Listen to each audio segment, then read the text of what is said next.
Le Festival de Cannes approche à grands pas, une édition où les stars seront présentes de manière massive, selon Thierry Frémaux, le délégué général du plus grand festival de cinéma du monde. Dernière escale avant le tapis rouge et la croisette, l'Institut Lumière, à Lyon, dont il est aussi le directeur.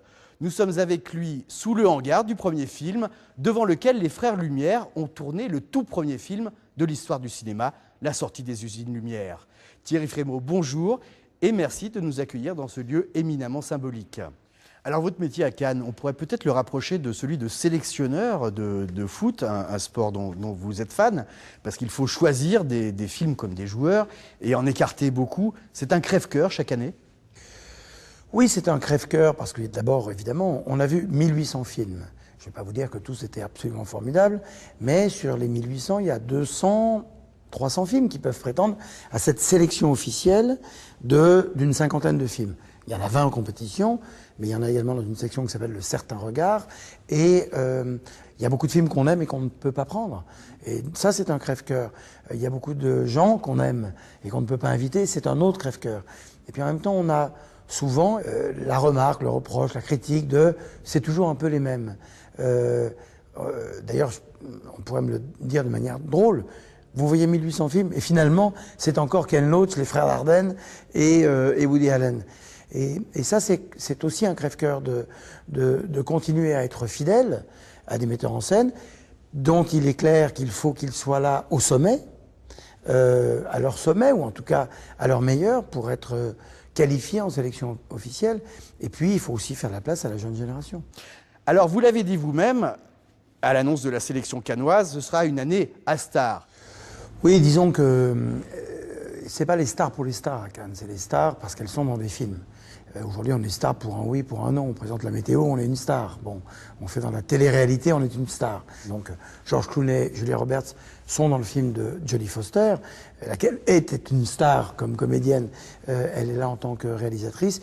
Et puis, en effet, on voit une Marion Cotillard qui tourne alternativement avec Xavier Dolan, le jeune prodige québécois, et avec Nicole Garcia, donc deux types de cinéma. Elle fait son métier de comédienne. Pareil pour Kristen Stewart, qui va faire une participation, plus que ça d'ailleurs, elle a le rôle principal dans le film de Woody Allen, en étant payée très peu, minimum syndical, comme tous les acteurs chez Woody Allen. Et puis, dans un film complètement différent, qui est le film d'Olivia Assayas, où elle joue une petite américaine à Paris, très très moderne, qui passe sa vie à faire des SMS. Donc tous ces gens-là sont là parce qu'ils accompagnent des films. Nous, c'est d'abord des films qu'on sélectionne. Alors, il y a aussi quand même quelques absents, forcément. On pense à Scorsese ou Kusturica. Son film n'a pas pu être vu. Les deux films ne sont pas prêts. Le film de Martin Scorsese sortira au mois de décembre 2016, à la fin de l'année. Et Marty, il ne faut pas lui donner comme ça un tel délai dans sa post-production. Il en profite. Et Emir Kusturica, pareil. Il a mis 3 ans, 4 ans à faire ce film. Il m'a déjà montré une version très longue. Il est au montage activement. Je pense qu'on verra le film à l'automne. Alors, qu'est-ce qui fait que Cannes reste le plus médiatisé, le plus glamour, le plus grand festival du monde? Parce que le Festival de Cannes repose sur 4 piliers. Il repose sur les auteurs, c'est-à-dire sur le cinéma. Il y a une crédibilité artistique. On va à Cannes pour voir le meilleur du moment. On ne va pas dire le meilleur de l'année parce que, comme on le disait pour Martin Scorsese ou Kusturica, tout n'est pas prêt au moment de Cannes. Ensuite, il y a le glamour, on vient d'en parler.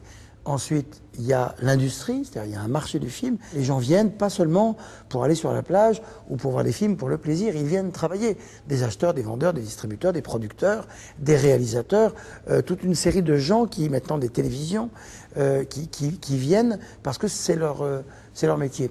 Et puis la presse, c'est-à-dire vous tous, qui faites aussi l'équilibre cannois. Mais une presse qui s'intéresse bien entendu au tapis rouge, mais qui s'intéresse à tout le reste. Et au fond, notre travail, c'est un peu ça. C'est que Cannes, pardon de le dire en anglais, doit être the place to be, là où il faut être. Alors chaque année, il y a des grandes tendances comme ça qui se dégagent. Cette année, sur les 21 films en compétition, 14 proviennent du vieux continent. La question de la production, aujourd'hui, est plutôt à se dire est-ce que le cinéma est encore la chose qui compte quand les séries télévisées, quand Internet compte tellement. Mais c'est le cinéma. Une série télévisée, c'est du cinéma, c'est le langage du cinéma. Le langage de la télévision pure, c'est ce qu'on est en train de faire. C'est de l'information, c'est du direct, c'est du foot, c'est je ne sais quoi.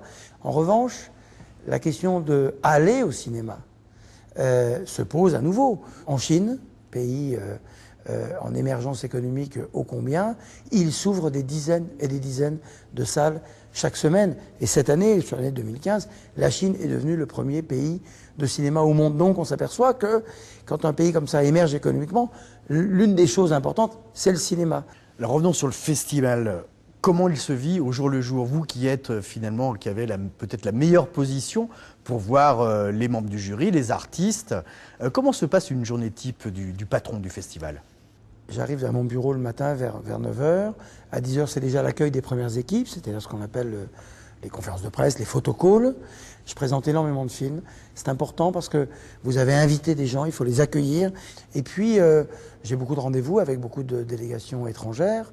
Je vois en effet les gens du jury, avec lesquels, bizarrement, on ne parle pas de la sélection, c'est-à-dire qu'on ne parle vraiment que de la pluie et du beau temps. Le midi, j'ai une table où je reçois, avec Pierre Lescure, le président, nous recevons les invités, que ce soit les artistes ou que ce soit des professionnels. Puis le soir, il y a les fêtes, il y a les films, il y a la montée des marches, et puis il y a les fêtes. Je me couche en général avant 3 h du matin. Il faut au moins dormir 5 heures. En dessous de 5 heures, c'est quand même difficile d'avoir les idées claires.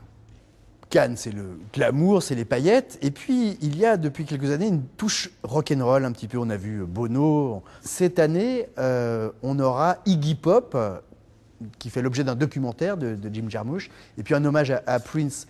C'est vous qui avez apporté cette petite touche rock'n'roll? En effet, la musique est importante. Bon, il y a ce magnifique générique de Montée des Marches avec le Carnaval des animaux de Saint-Saëns. Puis en effet, depuis quelques années, on a favorisé des initiatives, des concerts sur la plage, des concerts sur les marches. U2 était venu à leur manière fêter, célébrer les 60 ans de Cannes en faisant quelques chansons du haut des marches pour une foule absolument immense. Iggy Pop, en effet, sera là. Prince et Bowie. On ne sait pas encore quel type d'hommage on va leur faire. Alors pour terminer cette interview, ça fait à peu près 15 ans que vous êtes à la tête du Festival de Cannes. Votre meilleur souvenir? J'ai coutume de dire que mon meilleur souvenir, c'est le premier.